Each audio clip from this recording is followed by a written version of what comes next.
Hello दोस्तों, स्वागत है आपका हमारे यूट्यूब चैनल कॉमिक फैन पर। चलिए दोस्तों, शुरू करते हैं कॉमिक्स अमर प्रेम की सीरीज का 14वां कॉमिक्स प्रेम अश्रु। संजय गुप्ता पेश करते हैं राज कॉमिक्स है मेरा जुनून प्रेम अश्रु। कैसी विडंबना है, खून की नदियां बहाने वाला गुरुराज भाटी का शिष्य को भी खून के चंद कतरे ना देख सका।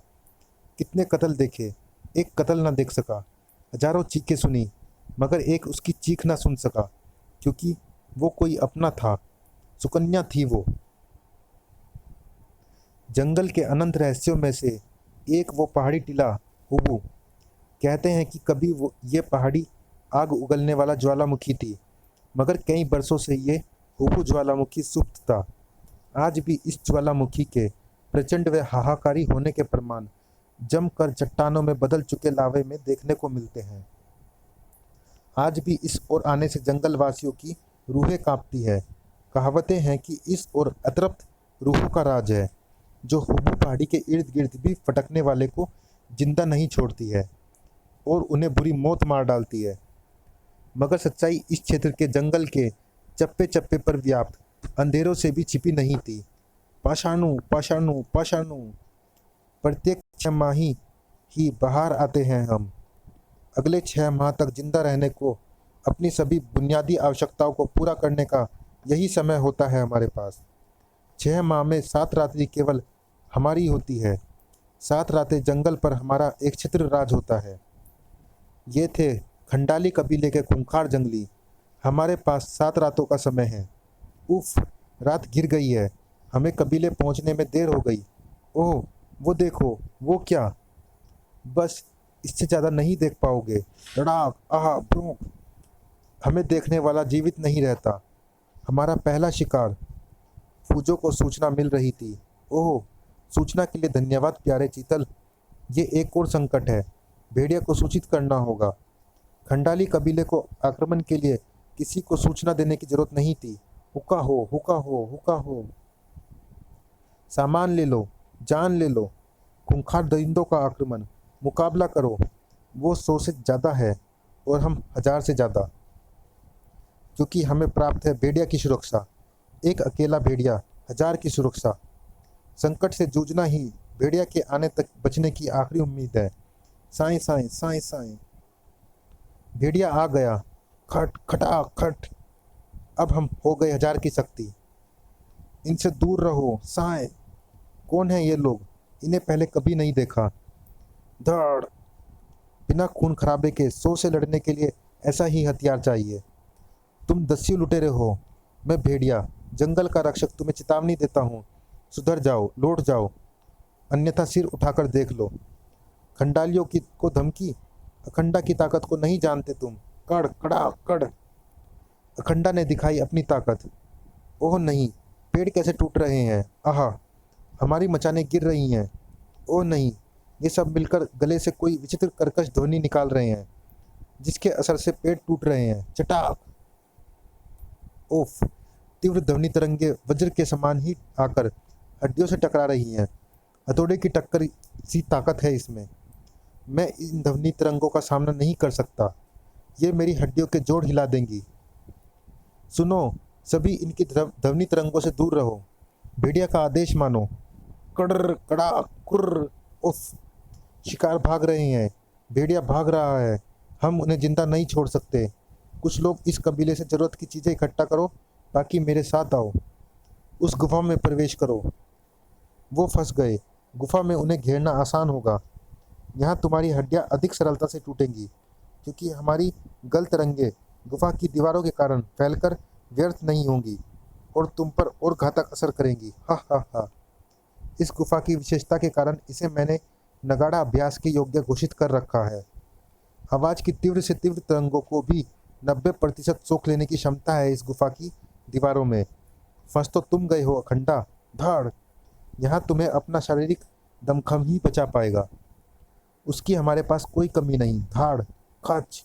उफ, मैं तुम्हें जाने ही अभी जा रहे हैं, मगर अभी लड़ाई ख़त्म नहीं हुई। जल्दी ही लौटेंगे। हमें जो देख लेता है वो जिंदा नहीं बचता। क्रीश क्रीश। मैं तुम्हें जाने ही नहीं दूंगा।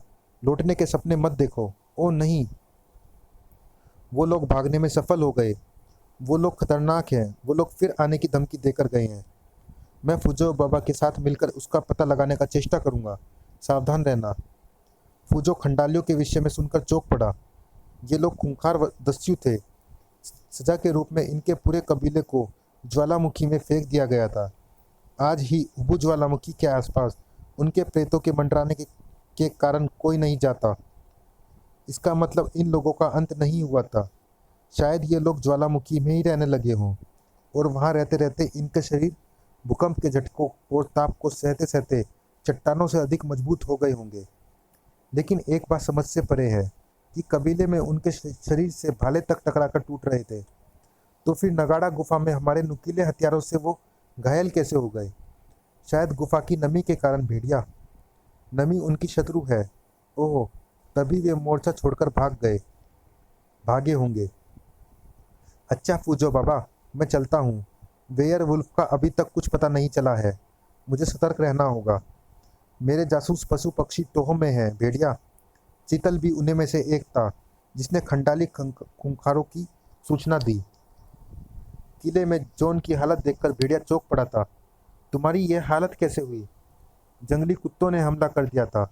जंगली कुत्तों ने? हाँ, बड़ी मुश्किल से पीछा छुड़ाया, वरना आज तो मेरी जान ही गई थी। तुम्हें कहा था जंगल में अकेले मत निकलो। मैं डरता नहीं हूँ किसी से। सुकन्या ने भी कहा था अकेले मत निकलो।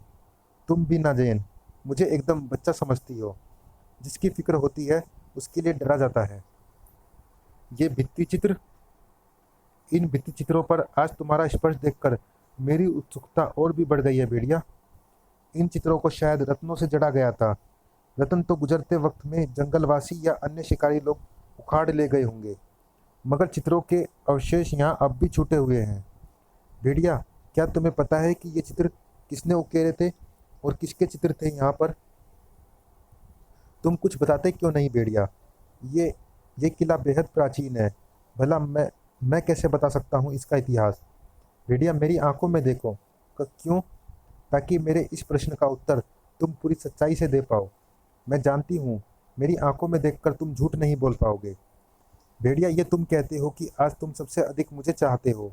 हाँ, किसी की प्रगाढ़ चाहत को महसूस करना हो तो उसके स्पर्श से महसूस की जा सकती है, और मैंने कई दफ़ा तुम्हारे स्पर्श में उस चाहत को महसूस किया है।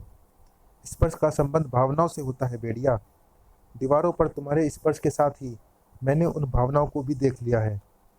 कोई यूं ही बेजान चीज़ों को स्पर्श नहीं करता। बताओ भेड़िया, जो पूछा है उसका उत्तर दो। उसने भी यही कहा था। मेरी आंखों में देखकर बताओ। इन चित्रों को सुकन्या ने उकेरा था जैन। मैंने उसे टोका था। मैंने तो तुम्हें चले जाने को कहा था। ये क्या कर रही हो तुम यहाँ पर? हाँ, मेरे पाँव तो तुम्हारा आदेश मान गए थे, मगर दिल कैसे माने?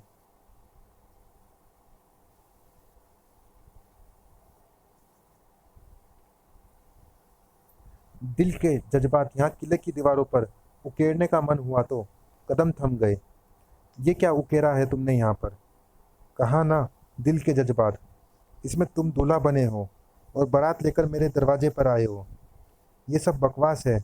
ऐसा कभी नहीं हो सकता। अपने आंसू बर्बाद मत करो। मेरी आंखों में देखो कोबी। क्या तुम्हें इनमें अपने प्रति प्रेम झलकता दिखाई नहीं पड़ता? मैं जा रही हूँ कोबी, मगर ये प्यार की ताकत है। प्रेम अश्रु है ये कोबी, बर्बाद नहीं जाएंगे। अब पागल है ये तो। और फर्श पर निगाहें पड़ते ही मैं जैसे बुत में बदल गया था। आंखें पथराने लगी थी। रत्न? फर्श पर रत्न कहाँ से आ गए? यहाँ तो सुकन्या खड़ी थी। सबसे अधिक रत्न यही है। और फिर उसी मार्ग पर पड़े हैं शेष रत्न, जहाँ से होकर गुजरी है सुकन्या। वो रो रही थी। उसकी आंखों से अश्रु छलक रहे थे। वो कह रही थी ये प्रेम अश्रु है। ये उसके प्रेम की ताकत है। वो कह रही थी ये आंसू बर्बाद नहीं जाएंगे। तो क्या ये उसके आंसू हैं जो रत्नों में बदल गए हैं? नहीं नहीं, ये सब बकवास है। भला आंसू कैसे रत्नों में बदल सकते हैं? और तब जब उसने मेरे लिए अपनी जान दे दी, तब मैं प्रेम की तड़प लिए वापस उसी स्थान पर पहुंचा। तुम्हारे प्रेम में सचमुच ईश्वर की शक्ति थी सुकन्या। जिसने तुम्हारे आंसुओं को रत्नों में बदल दिया। पढ़े अमर प्रेम। इन प्रेम अश्रुओं का मूल्य आज समझा हूँ मैं। इन्हें व्यर्थ नहीं जाने दूंगा। स्वयं अपने हाथों से तुम्हारे हाथों से उकेरी गई अपनी इस आकृति में जड़ दूंगा। भेड़िया के मुंह से यह सब सुनती जैन विस्फारित निगाहों से उसे देख रही थी। सचमुच अमर प्रेम किया था उसने। सुकन्या के प्रति तुम्हारा प्रेम भी अमर है भेड़िया, महान है, होना भी चाहिए। लेकिन इस प्रेम से डरता हूँ मैं जैन, तुम्हें खो नहीं सकता। को भी उन जंगली गंजियों के कबीले में उस रुदन को सुनकर मैं चट्टानों के पीछे क्यों सरक गया था। तू डर रहा है कोबी, तू मान या ना मान, तू डर रहा है। उस वक्त भी तू अपनी पूंछ देखकर डर गया था, याद है ना ये तुझे। और उस वक्त भी जब तू अपने भेड़िया के सामने था, उस आवाज़ को सुनकर तेरी टांगें कांप गई थी। चलिए दोस्तों, इस भाग में इतना ही। मिलते हैं इसी कॉमिक्स के अगले भाग में। तब तक के लिए धन्यवाद।